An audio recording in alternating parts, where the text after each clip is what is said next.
rápidamente lo que es un mol.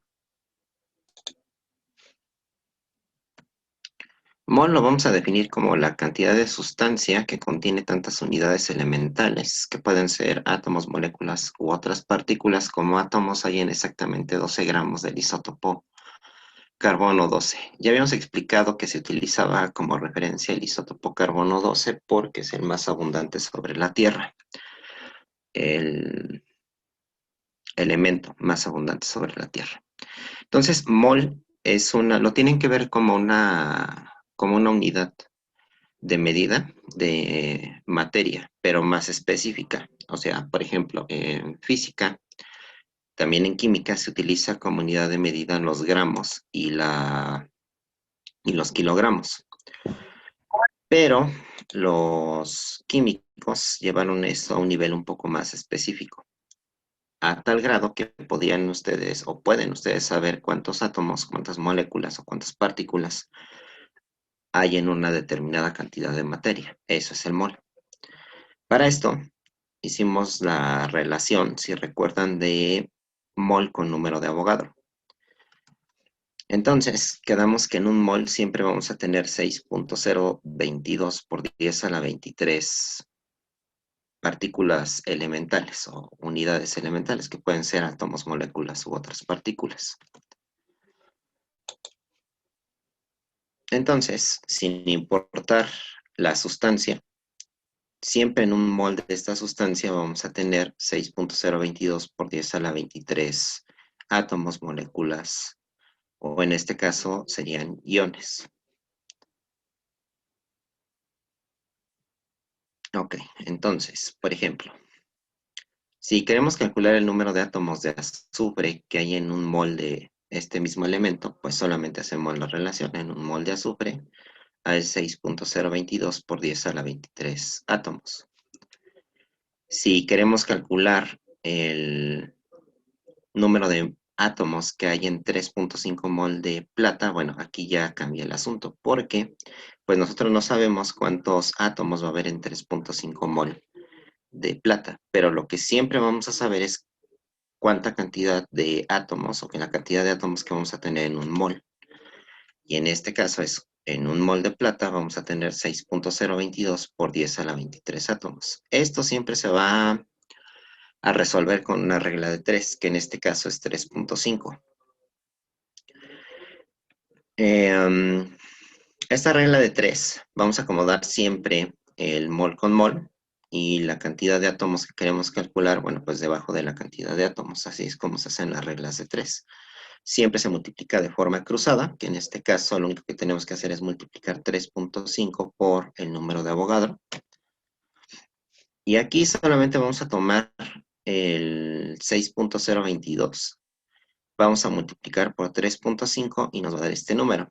Ahora, como esto es un número expresado en notación científica, al final lo único que tenemos que hacer pues es agregar justamente el por 10 a la 23. Eso que no se les olvide. Y también vimos un poco de cómo expresar estos números, ¿no? Por lo general, los números en notación científica se expresan en unidades, no se dejan en decenas, como en este caso. Para ello, lo único que tenemos que hacer pues es ver hacia dónde vamos a recorrer el punto. Por ejemplo, si recorremos el punto hacia la izquierda, hacia la izquierda un lugar, nos quedaría 2.10671, ¿no? Por 10 a la 24, porque ya recorrí el punto un lugar hacia la derecha. Si recorremos el punto, hacemos este número aún más pequeño, pues recorremos el punto un lugar hacia la izquierda de nueva cuenta y aumentamos una unidad del exponente. Entonces aquí la clave es justamente hacer esta multiplicación, primero obtener su resultado y después ver cómo está expresado en las opciones. Repito, en este caso siempre por lo general siempre se va a expresar en unidades, ¿no? Entonces, eso es como que la parte introductoria de mol. Lo mismo, aquí tenemos que vamos a calcular ahora en 0.5 mol de ácido sulfúrico.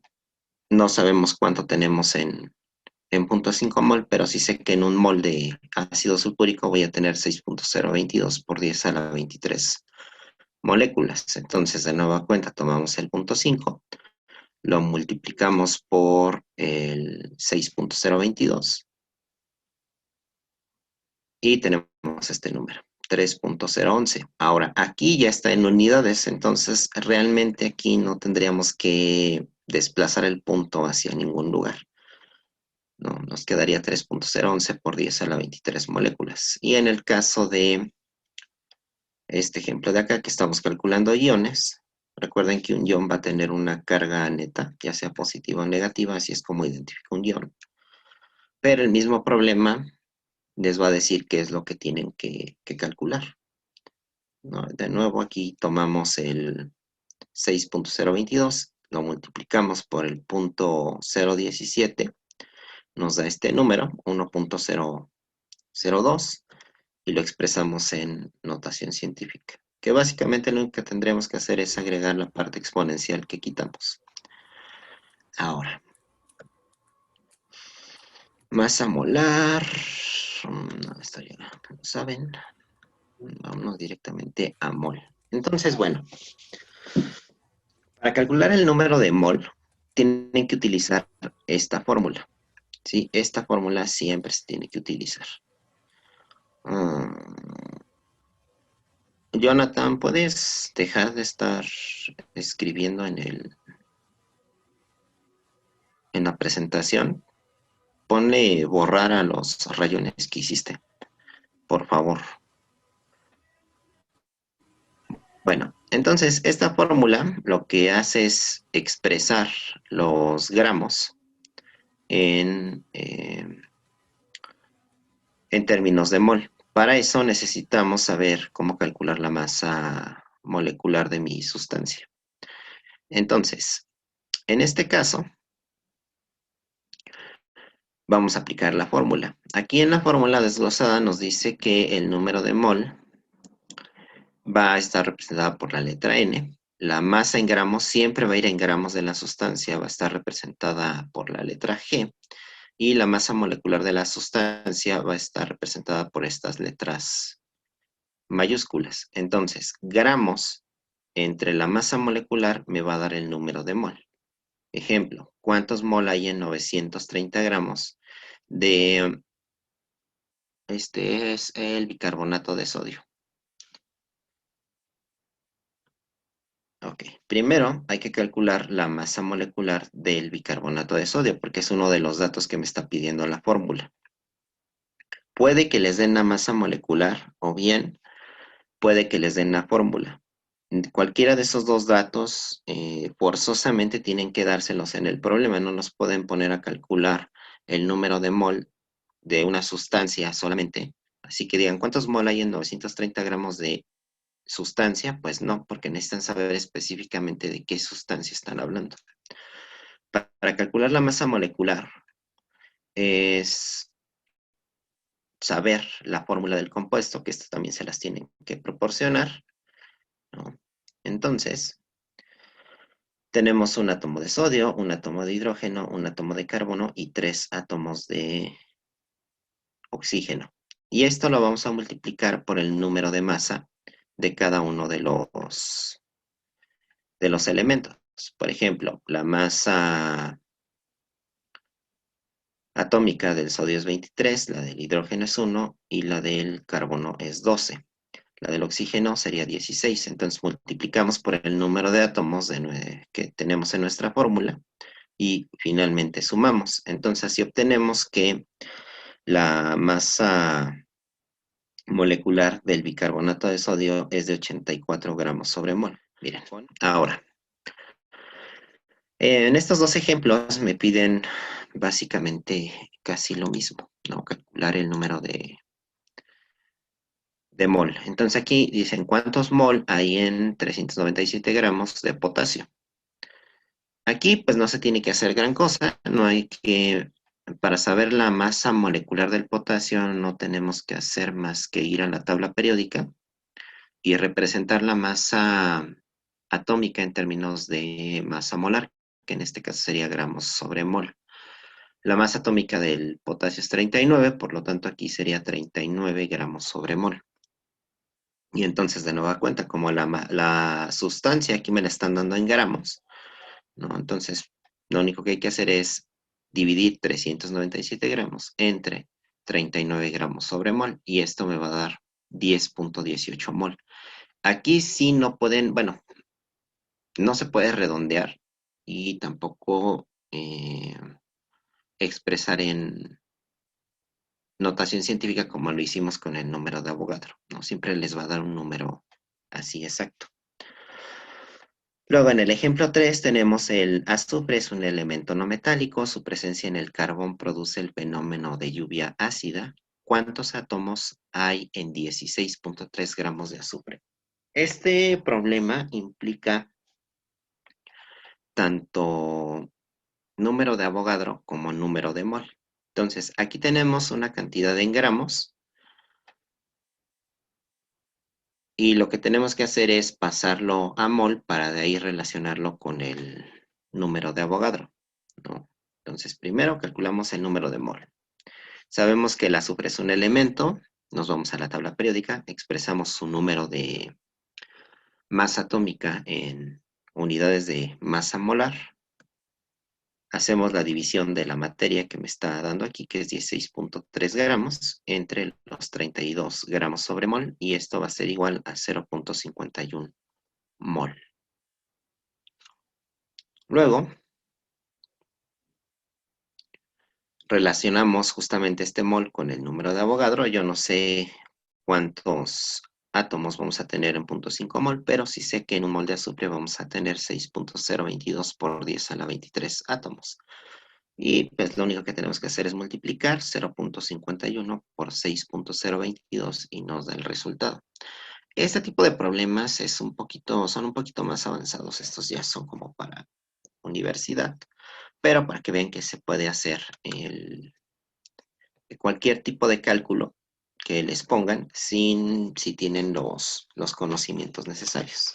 Entonces, lo primero que tienen que hacer es preguntarse qué es lo que les están pidiendo calcular.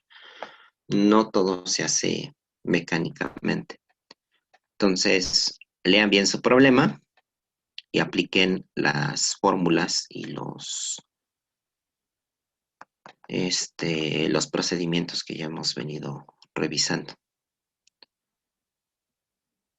Entonces, no sé si, déjenme ver quién nos preguntó lo de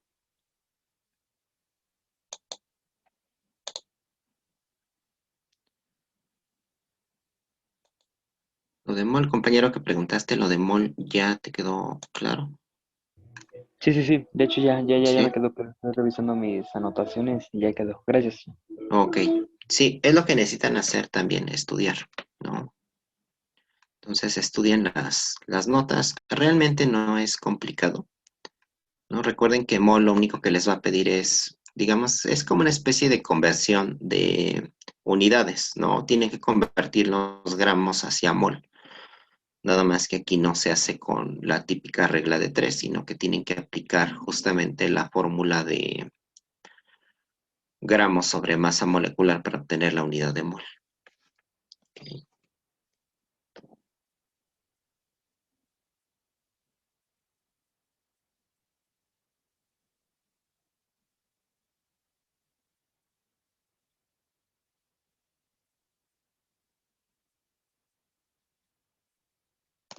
Bueno, vamos a pasar ahora a en lo que copian esto. Voy a ir abriendo lo de número de oxidación.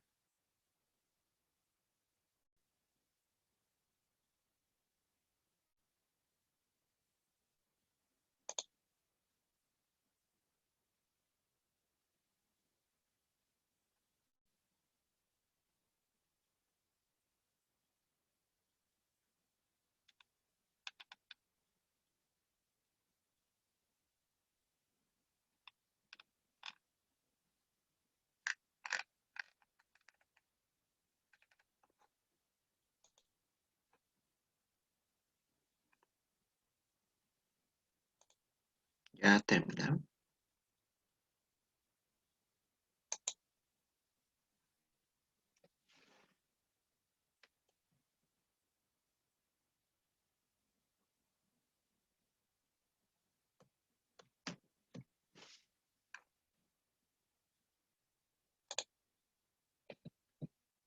Ok,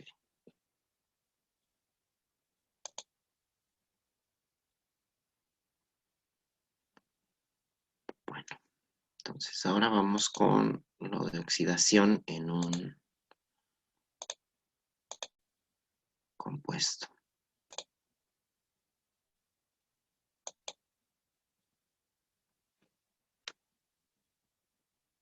Entonces, miren, repasando el número de oxidación, pues lo vamos a definir como el número de cargas que tendría un átomo en una molécula si los electrones fueran transferidos completamente en la dirección indicada por la diferencia de electronegatividades.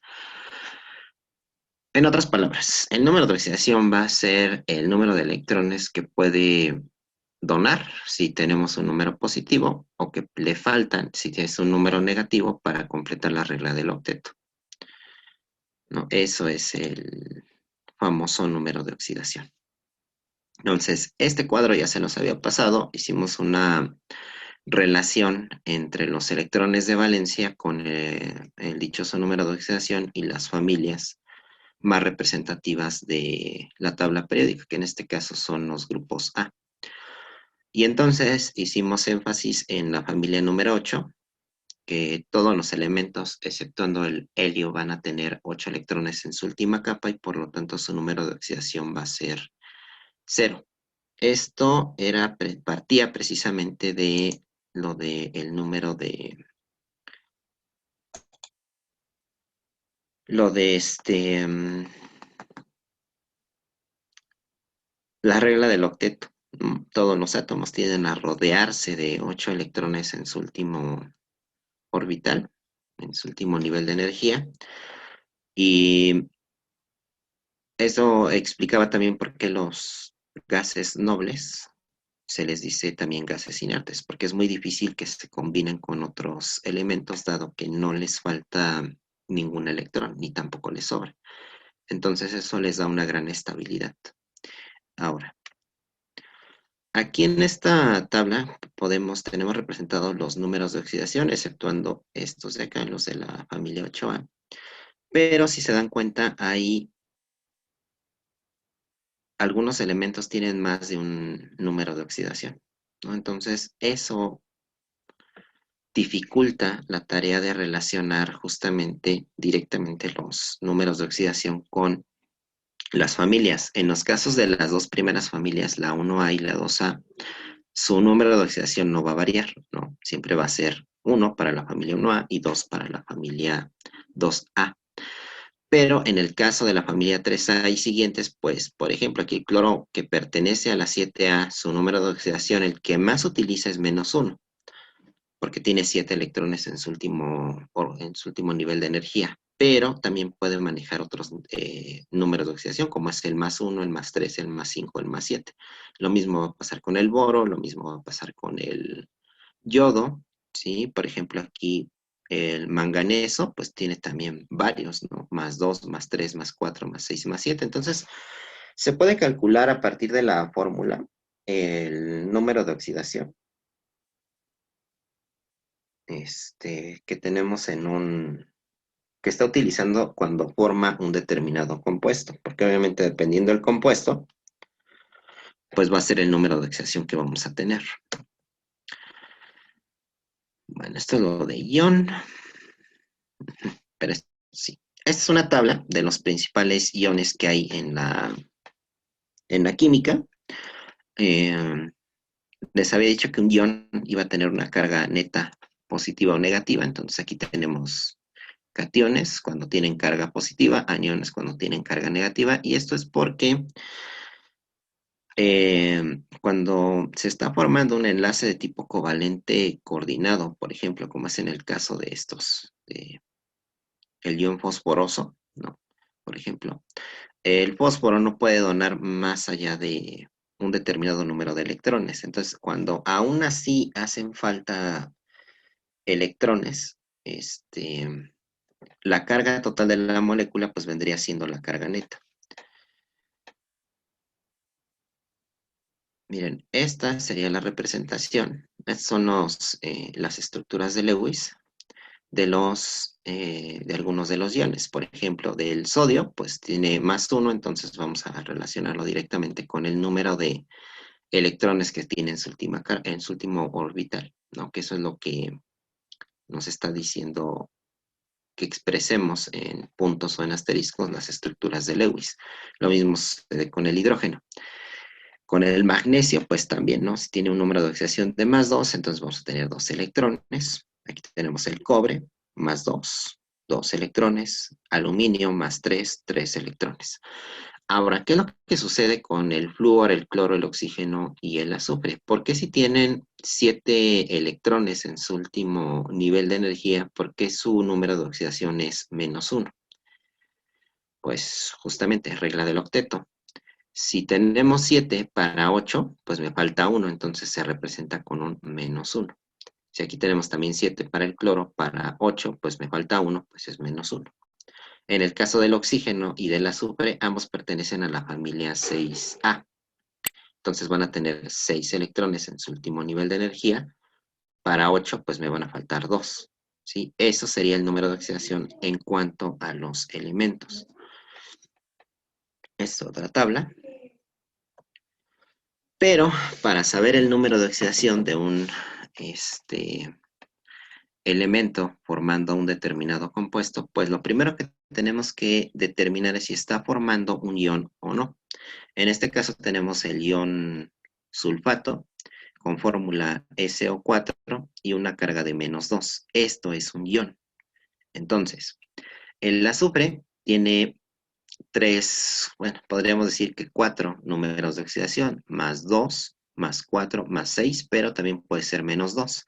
Entonces, ¿cuál de todos estos números de oxidación está utilizando para formar este compuesto? Bueno, pues es lo que vamos a averiguar, ¿no? Aquí, esto ya sería la representación eh, de las estructuras de Lewis, pero utilizando la nomenclatura de los enlaces. Recuerden que esto, cuando tenemos un enlace de tipo covalente, quedamos que se iba a representar con líneas, ¿no? Entonces, miren, aquí el azufre va a utilizar números positivos. Recordarán la serie de reglas que les di para asignar los números de oxidación, y justamente en una de estas reglas teníamos que el oxígeno puede tener solamente 2 opciones para números de oxidación, o es -2 o es -1, pero el -1 solamente lo iba a utilizar cuando forma peróxidos. Cuando está formando otro tipo de compuestos, como en este caso que es un óxido, va a utilizar el -2. Entonces, aquí tenemos 4 átomos de oxígeno a los cuales les hace falta 2 electrones a cada uno de ellos, ¿sí? Entonces aquí el azufre va a utilizar su número máximo de oxidación, que en este caso sería +6, es decir, puede donar 6 electrones cuando mucho, más ya no. ¿Por qué? Pues porque está utilizando el número máximo de electrones que tiene en su último nivel de energía, que en este caso son 6. Cuando este azufre le pasa los electrones a cada uno de los átomos de oxígeno, estarán de acuerdo que pues a cada átomo de oxígeno le va a faltar 2, entonces el total sería -8. Es decir, me van a faltar 8 electrones para que este compuesto sea estable. -8 más 6 es igual a -2. Eso explica por qué este átomo, bueno, más bien, esta molécula tiene una carga de -2. Porque a pesar de que se están donando electrones y se están haciendo los enlaces, ¿sí? Aún así, acá estos 2 átomos de oxígeno le van a faltar 2 electrones, ¿no? 1 y 1. Estos sí van a tener los 8, 2, 4, 6, 8, 2, 4, 6, 8. Pero este solamente va a tener 2, 4, 6 y 1, 7. 2, 4, 6 y 1, 7. Por lo tanto, a cada uno de estos le va a faltar bueno, le va a faltar un electrón, entonces va a ser -1 menos 1 va a ser igual a -2. Y en el caso del cloro, pues puede formar diferentes iones, dependiendo con el número de átomos de oxígeno que se esté combinando. En el caso del oxígeno, de un átomo de oxígeno, vamos a tener una carga de -1. Bueno, siempre va a ser -1, pero aquí el cloro va a estar utilizando el número de oxidación de +1. Es decir, le va a donar un electrón al cloro para que este sea, pues, medio estable, ¿no? Entonces vamos a tener 2, 4, 6 y 1, 7. Entonces aquí me va a faltar -1, por eso es que la carga de este ion, de esta molécula, va a ser -1. Cuando se está combinando con dos átomos de oxígeno, entonces va a utilizar este número de oxidación de +3. Entonces aquí le va a donar 2 electrones a un átomo de oxígeno para que este tenga los 8, 2, 4, 6, 8.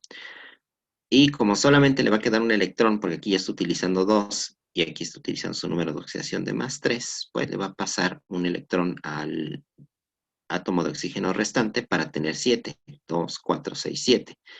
Y la carga va a ser de -1. Entonces, en ese tipo de iones, ¿no? Este es el ion hipoclorito, este es el ion clorito, pues siempre la carga va a ser de -1. Pero bueno, eso es en cuanto a iones. Ahora, ¿qué es lo que pasa con los compuestos? Que a final de cuentas es lo que les interesa a ustedes. Bueno, si aplican las reglas que les di, en teoría no deberían de tener ningún problema para, ya sea formar la fórmula química o bien, para obtener el número de oxidación a partir de un compuesto. Entonces, si les piden formar la fórmula química a partir de los números de oxidación, entonces les tienen que decir qué elementos se van a combinar. Por ejemplo, magnesio, que pertenece a la familia 2A, pues va a tener un número de oxidación de +2 y ese no va a variar. Y el oxígeno va a tener un número de oxidación de -2. Aquí va a ser -2, a menos que les indiquen que es un peróxido y pues no se preocupen, no les van a preguntar peróxidos. Entonces siempre va a ser -2.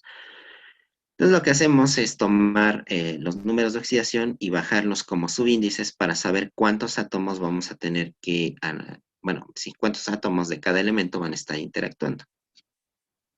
Entonces aquí, al hacer esto de forma cruzada, pues me quedaría que este 2 del oxígeno pasaría a ser 2 con el magnesio y este 2 del magnesio pasaría a ser 2 con el oxígeno, ¿sí? Así quedaría la fórmula. Pero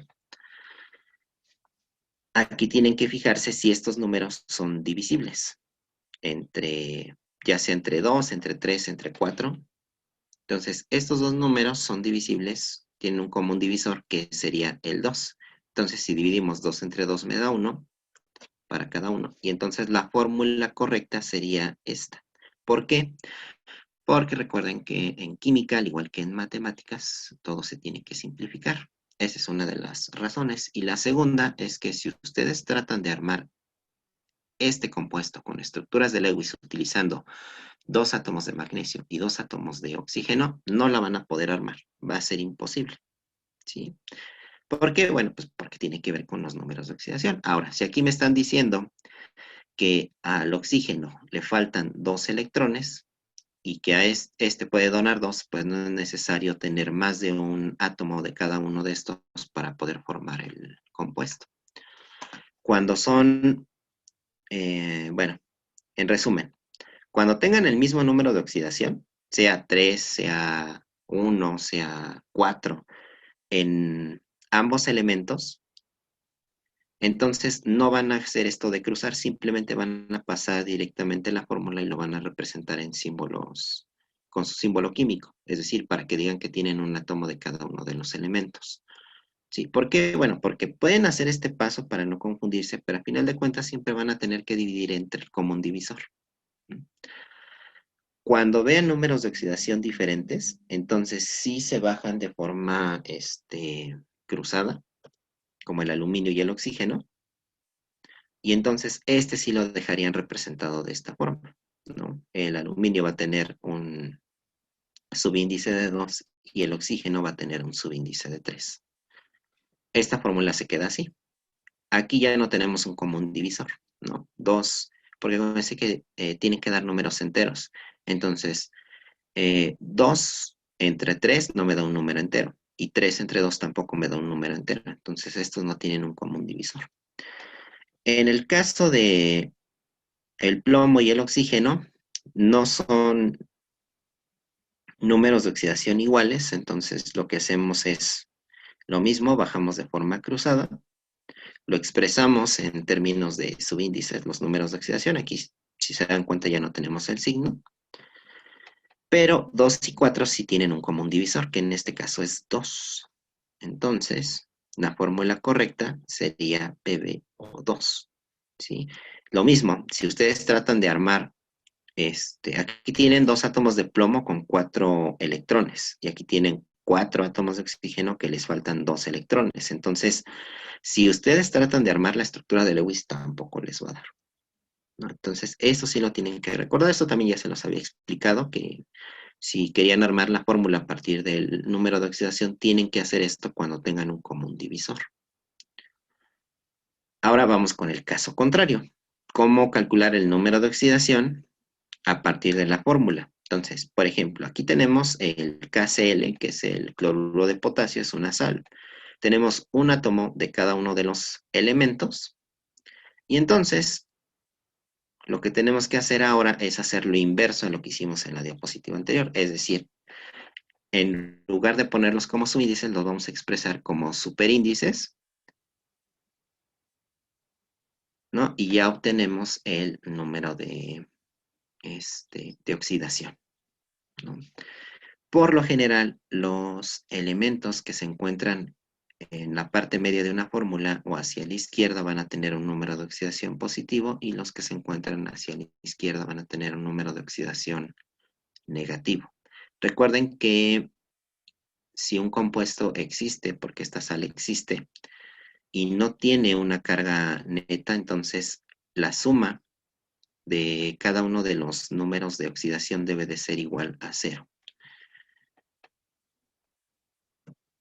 ¿no? Aquí lo hacemos lo mismo con el yoduro de zinc. Tenemos, ¿no? Aquí en la fórmula del yoduro de zinc es ZnI2, ¿sí?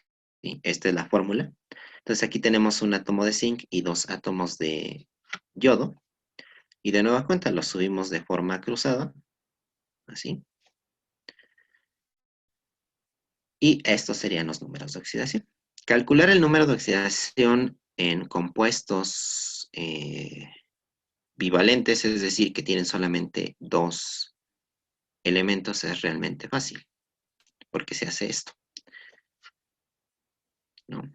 Aquí tenemos un átomo de azufre y 2 de hidrógeno en la fórmula del ácido sulfídrico. Subimos de forma cruzada y ya calculamos los números de oxidación. ¿Sí? Esto en compuestos. En elementos, pues nada más revisan las reglas, o bien revisan no les van a preguntar, por ejemplo, ¿cuál es el número de oxidación del manganeso? Pues porque, uy, tiene un buen de números de oxidación. Entonces, eso no. Pero sí les podrían preguntar, por ejemplo, que cuál es el número de oxidación del hidrógeno. Entonces, esos datos no vienen representados en la tabla periódica que les proporcionan en el examen, pero ustedes sí saben que el hidrógeno debe de tener un número de oxidación de +1. O bien, les pueden preguntar cuál es el número de oxidación del calcio. Entonces, ahí hay una regla en donde les dije, bueno, todos los elementos que pertenecen a la familia 2A o de los metales alcalino-térreos van a tener un número de oxidación de +2. Eso sí se los podrían preguntar, pero ya elementos que tengan más de un número de oxidación, pues no. Estas son las reglas que les di, ¿no? Acuérdense que cuando tienen elementos sin combinar en una reacción química, su número de oxidación siempre va a ser 0. El número de oxidación del hidrógeno siempre es +1, excepto cuando está formando hidruros metálicos, ahí va a ser -1. El número de oxidación del oxígeno, por lo general, es -2, excepto cuando forma peróxidos, que va a ser -1. El número de oxidación de la familia 1A, es decir, de los metales alcalinos, va a ser +1. El número de oxidación de la familia 2A o de los metales alcalino térreos va a ser más 2. Y creo que esta es la regla más importante de todas, ¿no? Porque cuando no tienen un ion, que por lo general es siempre, porque los iones sí existen, pero son muy inestables. Por lo general siempre buscan, como son inestables, siempre buscan combinarse con otro elemento o con otro compuesto para ser completamente estables. Entonces, en todo compuesto, la suma de todos los números de oxidación de los elementos que lo conforman debe de ser igual a 0.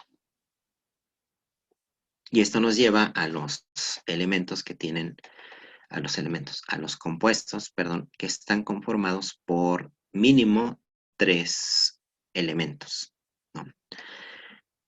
Tenemos el ácido nítrico, el ácido sulfúrico, el ácido, es ácido sulfúrico y este es el ácido sulfuroso, ¿no? Si se dan cuenta, estos pareciera que tienen la misma fórmula, pero no, lo que cambia es un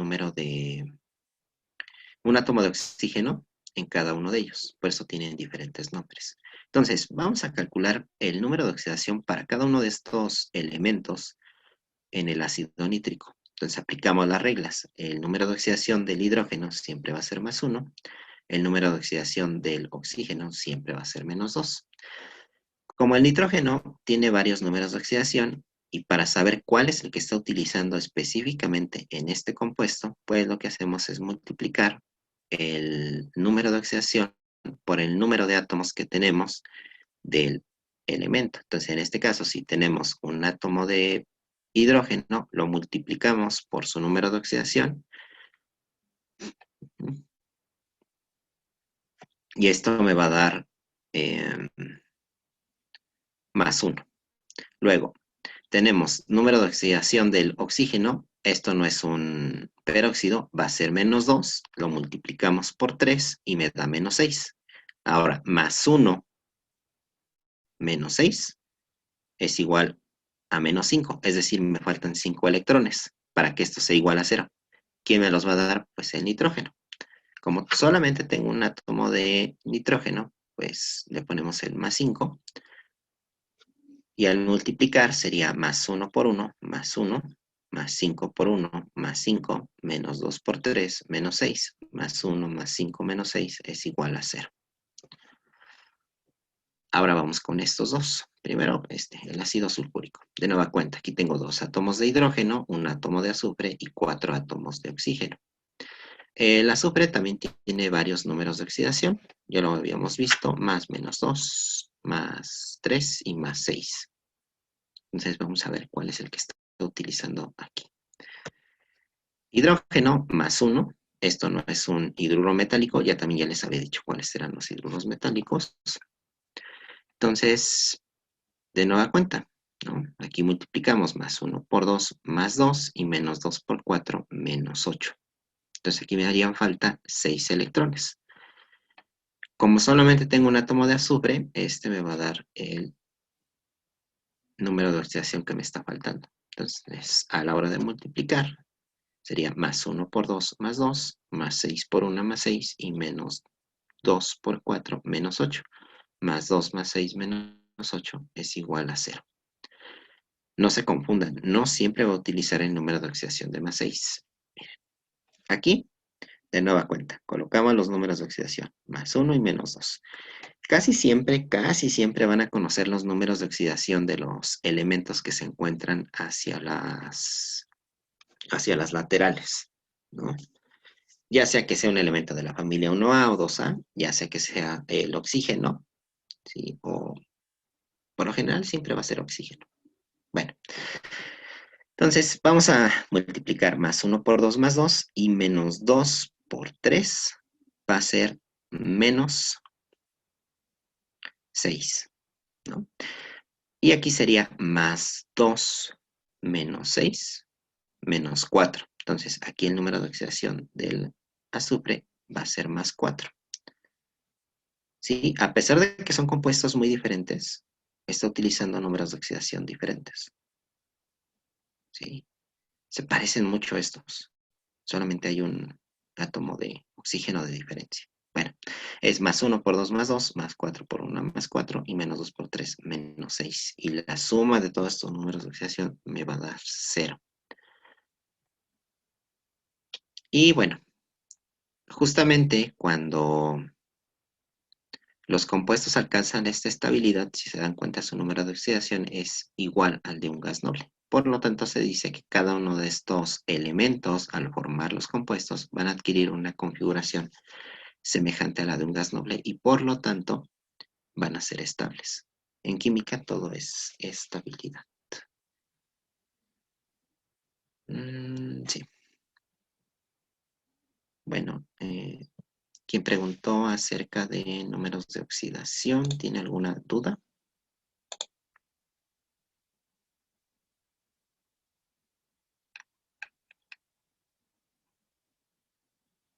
No, ya no, maestro, gracias.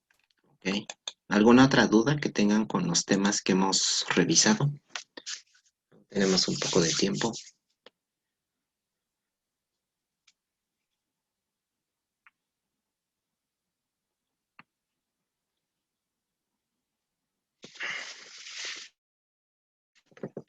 Dudas, dudas.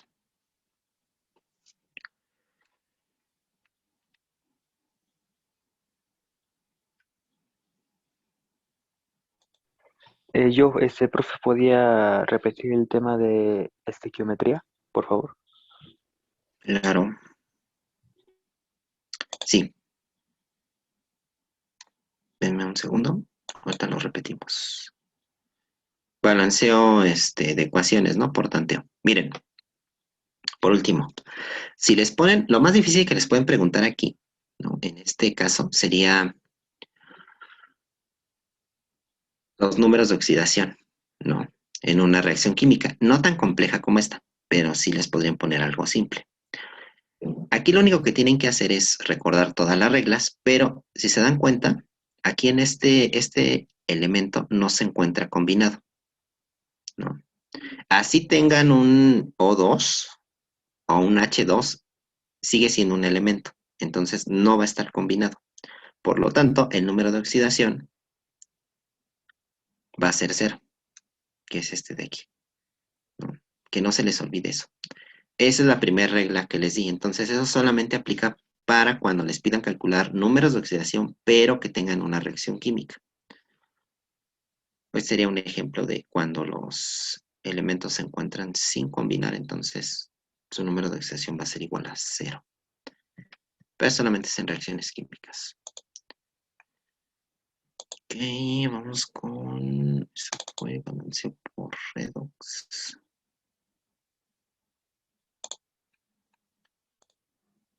Vamos con balanceo por tanteo. Este no es. Un segundo. Ah, sí, sí es este. Geometría.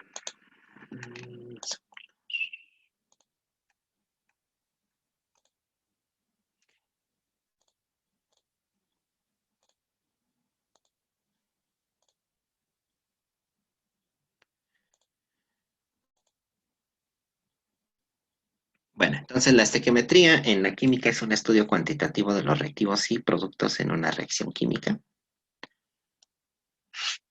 Sí, una reacción química pues es un proceso durante el cual una sustancia o sustancias cambian para formar una o más sustancias nuevas. Este es un ejemplo de lo que sería la estequiometría, ¿no? Por ejemplo, la combustión del papel, ¿sí? Esto representa una balanza. Entonces, si que esto fue uno de los experimentos de Lavoisier, ¿no? Recuerden que lo que buscamos con el balanceo de ecuaciones es justamente comprobar la ley de Antoine de Lavoisier, la materia en todo proceso químico, la masa de los reactivos es igual a la masa de los productos. Entonces, aquí está ocurriendo una reacción química. Se está liberando energía, pero recuerden que energía y materia, a pesar de que están relacionadas, pues se miden de formas diferentes, se cuantifican. Ahora, esto de aquí lo que está representando es la combustión del papel y tiene una determinada masa. Si no dejan escapar absolutamente nada, que les digo que esto fue lo que hizo Lavoisier, ¿no? No dejó escapar absolutamente nada después de un proceso de combustión. Después del proceso, se dio cuenta que la masa no variaba, a pesar de que había un cambio, ¿no? Eso es el balanceo de ecuaciones.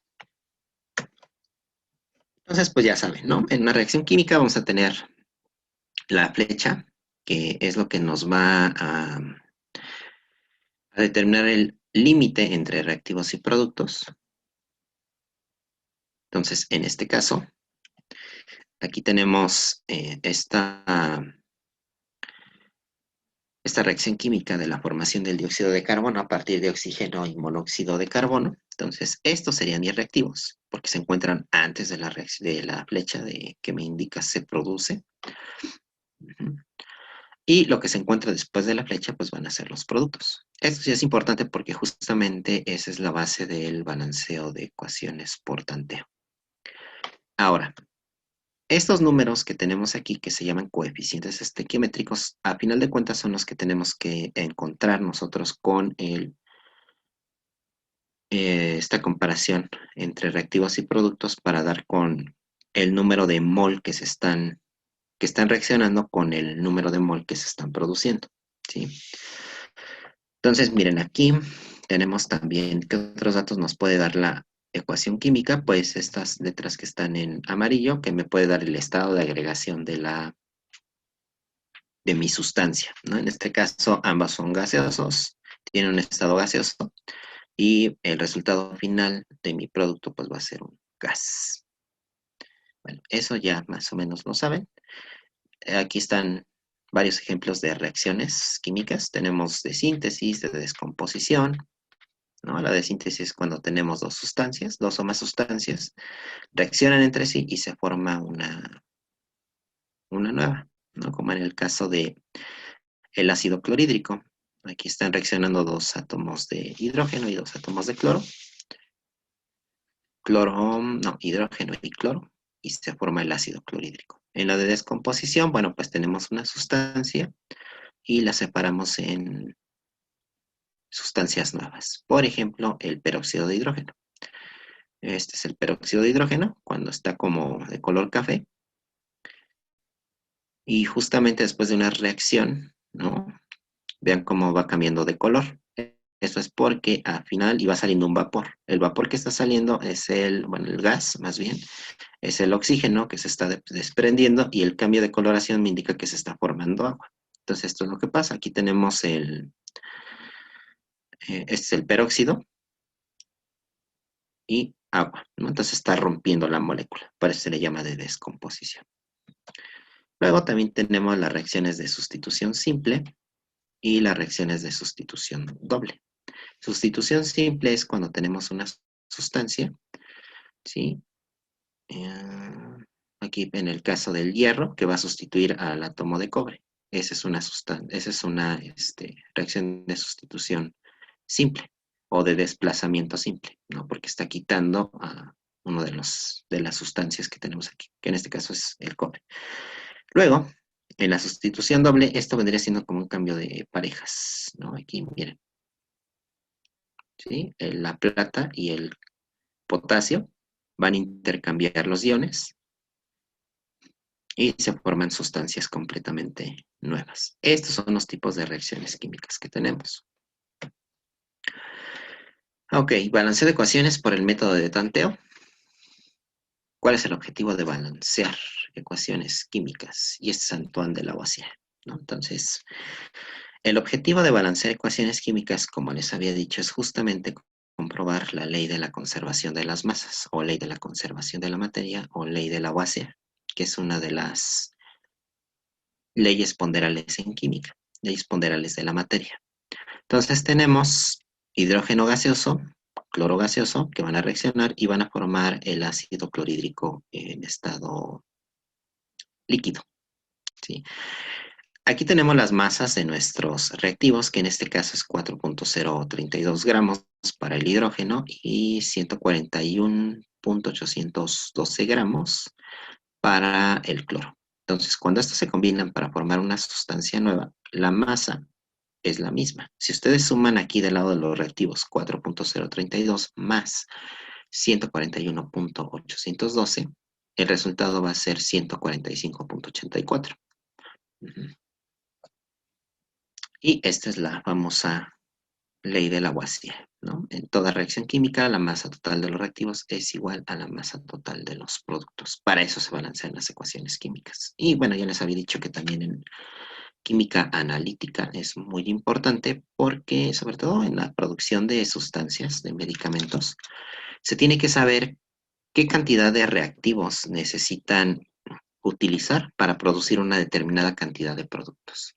¿No? Y a todos les dije, bueno, es como cuando ustedes van a preparar un postre, van a preparar una comida. O sea, no van y compran cualquier cantidad de ingredientes, ¿no? De hecho, la receta si les dice, no, pues es que necesitas 4 huevos, por ejemplo, medio kilo de harina, una taza de agua, pues es lo que le tienen que poner, no le ponen una cantidad que no conocen. Y eso es exactamente lo que sucede con las reacciones químicas. Ustedes necesitan saber qué cantidad de sustancia va a reaccionar para producir una determinada cantidad de producto. Que de hecho, eso, haciéndoles un poco de spoiler en lo que verán en la prepa, pues eso se le llama reactivo limitante y reactivo en exceso. ¿Sí? Eso lo van a ver. Porque ya no les van a dar las cantidades en mol, sino en gramos, ¿no? ¿Qué cantidad de sustancia o de reactivos necesito para producir una determinada cantidad de producto? En gramos. Ahí eso es lo interesante. Entonces recuerden que para hacer la tabla entre reactivos, elementos y productos, necesitan recordar este orden. Siempre vamos a anotar los metales, seguidos de los no metales, después el hidrógeno y al final el oxígeno.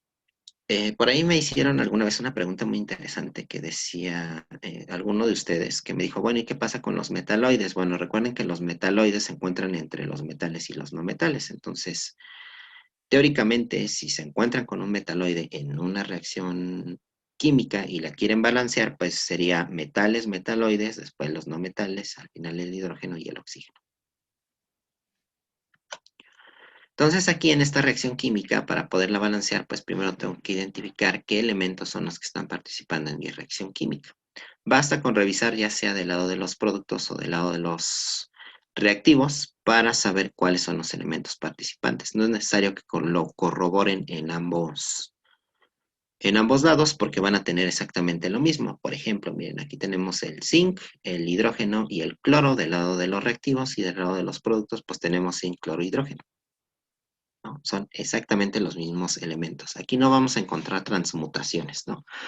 Las transmutaciones en algún momento existieron, pero ahorita son casi imposibles de hacer. Entonces, tenemos nuestra lista, el zinc es un metal, tenemos hidrógeno y cloro, le vamos a dar prioridad al cloro porque es un no metal, y finalmente el hidrógeno. Aquí no tenemos oxígeno, entonces pues no es necesario anotarlo.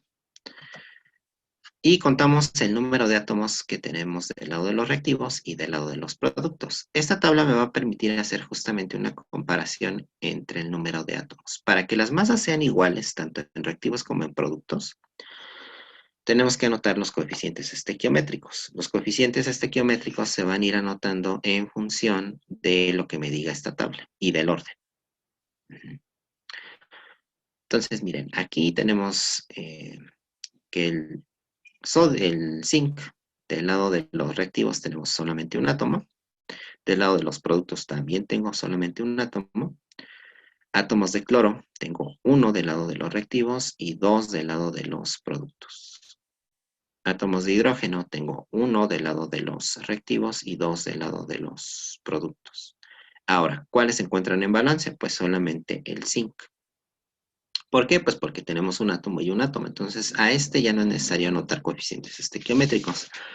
Recuerden que las reglas importantes para anotar coeficientes estequiométricos es que está prohibido anotar coeficientes estequiométricos en la mitad de una fórmula. Eso no se puede. Y tienen que ser números enteros, ¿no? Por ahí se pueden anotar fracciones, pero eso ya es un es química un poco más avanzada, entonces para ustedes son números enteros y prohibido anotar coeficientes estequiométricos a la mitad de una fórmula química. Eso no se puede, porque recuerden que este es un compuesto, es una unidad.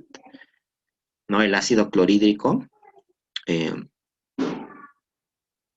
que es un líquido, pero no tienen hidrógeno y tienen cloro por separado, o sea, están combinados. Entonces, primero que vamos a balancear el cloro, porque ese es el que va en el orden en este orden de prioridad. Tenemos 2 del lado de los productos y solamente 1 del lado de los reactivos. Entonces vamos a anotar un coeficiente, es decir, vamos a buscar un número, vamos a pensar en un número que multiplicado por este 1 me dé 2, ¿no? Entonces el número sería 2. Y volvemos a hacer, cada vez que anoten un coeficiente estequiométrico, tienen que hacer el conteo de los átomos de nuevo, porque aquí este 2 va a multiplicar tanto al hidrógeno como al cloro, porque acuérdense que esta es una unidad. Entonces sería 2 por 1 para el hidrógeno, 2, y 2 por 1 para el cloro, 2. Entonces, aquí ya quedó en balance, ¿no? Aquí ya no es necesario hacer ningún otro cambio, ni del lado de los productos, ni del lado de los reactivos. Ahora vamos con esta otra.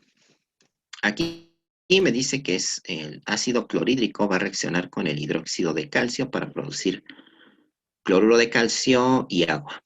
Entonces, de nueva cuenta, vemos qué elementos son los que están participando en la reacción química. Tenemos calcio, cloro, hidrógeno y oxígeno. El calcio es un metal, lo ponemos primero, después un no metal que sería el cloro, hidrógeno y oxígeno. En este orden es en el orden que tengo que balancear. Acuérdense de eso, porque si comienzan a balancear el oxígeno, sí, o sea, sí les va a dar el balance, pero se pueden estar ahí 2 horas y va a ser muy difícil. Segundo, pues tenemos que más bien encontrar el número de átomos que hay de cada elemento en reactivos y productos. Entonces tenemos calcio, un átomo. Acuérdense que si tienen estos paréntesis, nos pueden quitar. Esto es igual que en matemáticas, este subíndice está multiplicando solamente lo que se encuentra dentro del paréntesis. Tenemos un átomo de calcio para reactivos y productos. Átomos de cloro vamos a tener 1 y 2 para los productos, 1 en reactivos y 2 en productos. Átomos de hidrógeno tenemos 3, porque aquí sería 2 por 1, 2 y 1 que tengo aquí, son 3. Acuérdense que aquí estamos contando átomos de hidrógeno totales, no cuál se encuentra por separado, ¿no? O sea, es totales. Átomos de hidrógeno, aquí tenemos solamente 2 en los productos, y átomos de oxígeno, 2 en los reactivos, de nueva cuenta 2 por 1, 2, y solamente 1 en los productos. ¿Qué vamos a balancear primero? Pues vamos a balancear primero el cloro. El calcio no, porque este ya está en balance, tenemos un átomo y un átomo del lado de los reactivos y productos.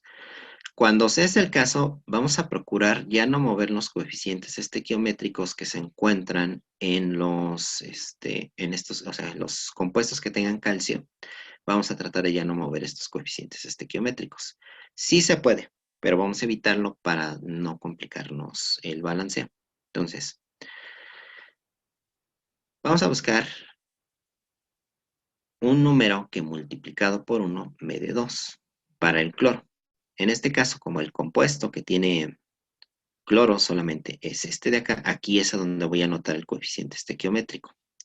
Entonces, en este caso, pues sería 2, y multiplicamos, hacemos el conteo, tanto de átomos de cloro como de hidrógeno.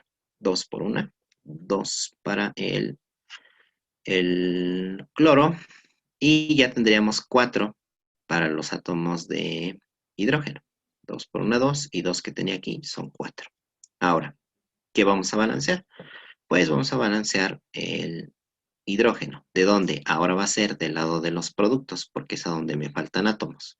Y de nueva cuenta, pensamos en un número que multiplicado por 2 me dé 4, de nueva cuenta es 2. ¿A dónde? Pues en el compuesto que tiene hidrógeno, que en este caso sería el agua, y sería 2 por 2, 4, y 2 por 1, 2 para el oxígeno. Y en este caso ya quedó en balance mi ecuación química. Sí, muchas veces son así de sencillas, no importa cuántos compuestos les pongan, realmente en su caso, y como se trata de un examen por tiempo, pues yo creo que van a ser muy simples las ecuaciones químicas que les van a poner a balancear. Pero si recuerdan estos pasos, pues no se les va a dificultar.